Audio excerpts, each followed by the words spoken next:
এটা সিঙ্কোনা গাছ, তাই তো এগুলো? হুম,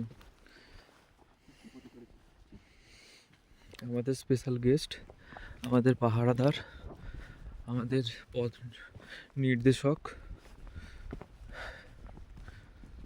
আমাদের রক্ষা কর্তা বিধাতা সবই। আগের দিন আমাদের বাড়ি ছাড়তে গেছিলো, আজকে আবার মাঝ রাস্তায় দেখা হয়ে যায় বাবুর সাথে, এবং পুরোটাই আমাদের সাথে আসে। আমরা এখন সিঙ্কোনা গাছের জঙ্গলের মধ্যে দিয়ে যাচ্ছি। ওইখানে একটা সানরাইজ পয়েন্ট আছে, ভিউ পয়েন্ট, আমরা দেখে এলাম। চলো। ও বাংলাও বোঝে, মানে বললে তো শুনছে।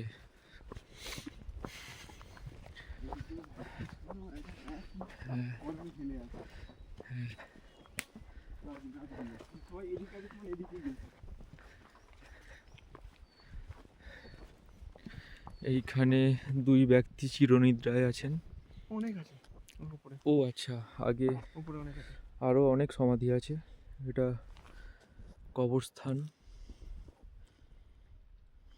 ভালো থাকুক তারাদের দেশে। 862।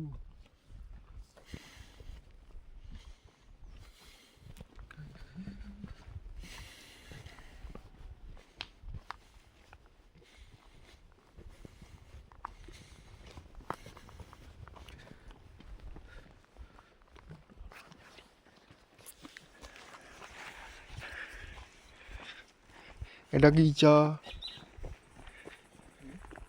সাউন্ডটা শোন। Feel the thrill.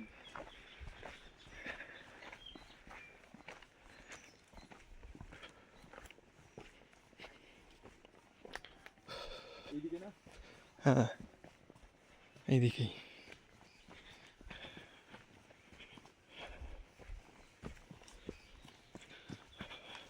এখানে রাস্তার শেকড়গুলো সুন্দর, এই যে পুরো বেরিয়ে আছে ওপরে, এই যে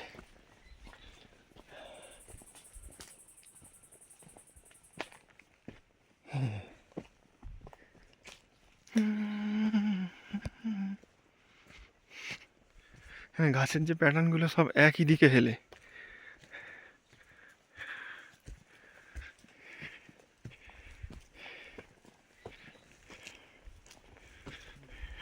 সূর্যের বিপরীত দিকে হেলে আছে। হাওয়ার জন্য হতে পারে, কিন্তু এরা এরকম হেলেই থাকে। এখানে শেকড়গুলো দেখ সব এরকম উপর দিকে উঠে আছে, এই পুরো একদম সিঁড়ি সিঁড়ি হয়ে আছে। কিন্তু বর্ষাকালে এখানে বিশাল স্লিপ। এই রাস্তাগুলো মানে ভালো জুতো না হলে স্লিপ খেয়ে পড়বে, এত শ্যাওলা হয়ে থাকে। পুরো রাস্তাও সবুজ হয়ে যায়।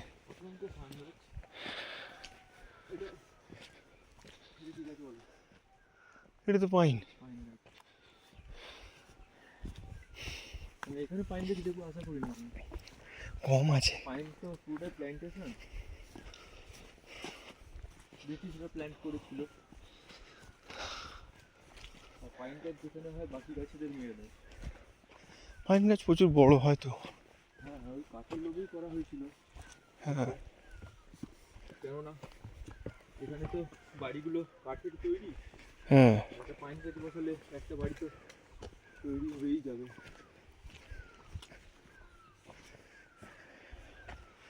এই গাছগুলো কম করে 30-40 বছরের পুরনো, আরো বেশি তো কম নয়, যা মোটা আছে।